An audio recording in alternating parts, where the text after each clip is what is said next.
O acordo entre Mercosul e União Europeia está entre as prioridades do novo governo. O assunto, inclusive, já havia sido confirmado pela ministra do Meio Ambiente, Marina Silva. Para entender os impactos para o agronegócio e como o Brasil deve atuar neste cenário, eu converso agora com Felipe Serigati, que é professor e pesquisador da FGV Agro. Boa tarde, Felipe. Bem-vindo. Boa tarde, muito obrigado pelo convite. Nós é que agradecemos. Como é que o governo e o agro brasileiro devem atuar para seguir adiante com o acordo? Então, vamos lá, né? A grande barreira para que esse acordo fosse celebrado, ao menos do lado dos europeus, foi justamente a questão ambiental. Tá?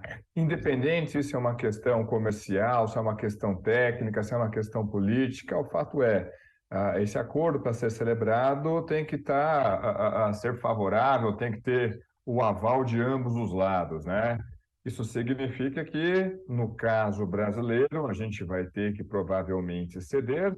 E, do outro lado, eu acho que esse deveria ser uma das prioridades do governo brasileiro, não só sinalizar as nossas boas práticas com relação à produção agropecuária, suas interações com o meio ambiente, mas principalmente um esforço para sinalizar, para convencer, pelo menos ganhar espaço de que a nossa legislação ela atende esses critérios europeus, só que dentro da realidade da agropecuária brasileira, dentro da realidade dos biomas presentes aqui no Brasil. A nossa lei, dada a nossa realidade, protege mais o meio ambiente do que aquela proposta da União Europeia. Quais devem ser as prioridades em relação ao acordo nesse momento, Serigati? Então, vamos lá. De um lado, reverter a imagem negativa que foi criada em cima do agro brasileiro, principalmente no governo anterior, e, novamente, independente se o motivo é uma questão política, uma questão comercial, uma questão técnica, o ponto não é esse, né? Dentro dessas negociações, a pedrinha já desceu a montanha. Agora a gente tem que pegar essa pedrinha e levar ela de volta ao alto da montanha. Nesse ponto, a presença da Marina Silva provavelmente vai facilitar, por um lado, por causa que ela tem uma imagem, um trânsito muito grande em diversos fóruns internacionais. Do outro lado, pode trazer ruídos, porque em diversas declarações da Marina, principalmente na sua primeira passagem para o Ministério do Meio Ambiente, ela estava mais conectada, às vezes, com as demandas europeias do que com as demandas do agronegócio brasileiro. Então, acho que a situação fica um pouco mais tranquila, né? Uma vez a gente conseguindo demonstrar para a própria ministra que a legislação brasileira atende mais à realidade brasileira do que as demandas europeias, fica mais fácil para levar para os negociantes europeus, uma vez que ela já tem prestígio dentro daqueles fóruns. Tá certo. E quais que podem ser os efeitos nas exportações brasileiras? É possível baratear os produtos agrícolas? Então vamos lá, né? Duas partes. Vamos supor que um acordo não seja celebrado ou que não seja favorável a nós, ou que aquela barreira tarifária associada ao carbono seja realmente imposta. Aliás, ela vai ser imposta, né? O ponto é se a gente vai conseguir demonstrar ou não, a partir das nossas métricas, a pegada de carbono dos nossos produtos.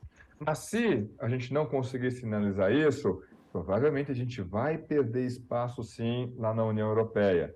Do outro lado, se a gente conseguir esse espaço, a União Europeia vai ter acesso a produtos mais baratos e, mais do que isso, em diversas ocasiões, até de melhor qualidade, inclusive em termos de pegada de carbono. Se a gente conseguir fazer essa sinalização, vai ser quase que uma estratégia ganha-ganha. O consumidor europeu vai ganhar, os demandantes dessas commodities vão ganhar e o produtor e a economia brasileira também vão ganhar.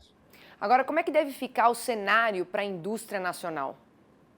Então, vamos lá.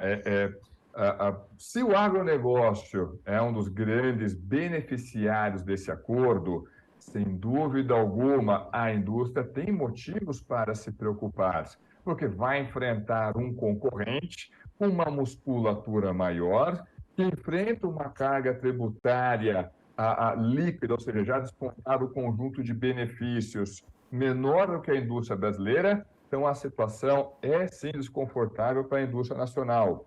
É como se fosse, né, o produtor agropecuário europeu, ele sente as mesmas inseguranças que o industrial brasileiro sente diante desse acordo. Ambos os lados vão ter que enfrentar um concorrente de peso. Uma diferença importante é que o agronegócio brasileiro consegue fazer isso sem os subsídios que a indústria europeia recebe. Você vê como o agronegócio brasileiro tem que ser bravo, pujante, não é verdade, Serigati? Temos E muito temos que caminho. demonstrar claramente isso, que aqui o pessoal já sabe, já está convencido, sem dúvida alguma. Temos que demonstrar isso claramente também para a população europeia. Além de ser, temos que saber divulgar melhor. É isso. Sem Muito dúvida obrigada aqui, alguma. Serigati, pela sua participação hoje no Mercado Companhia. Um bom fim de semana e um bom ano. Maravilha. Para vocês também, grande abraço, um ótimo final de semana.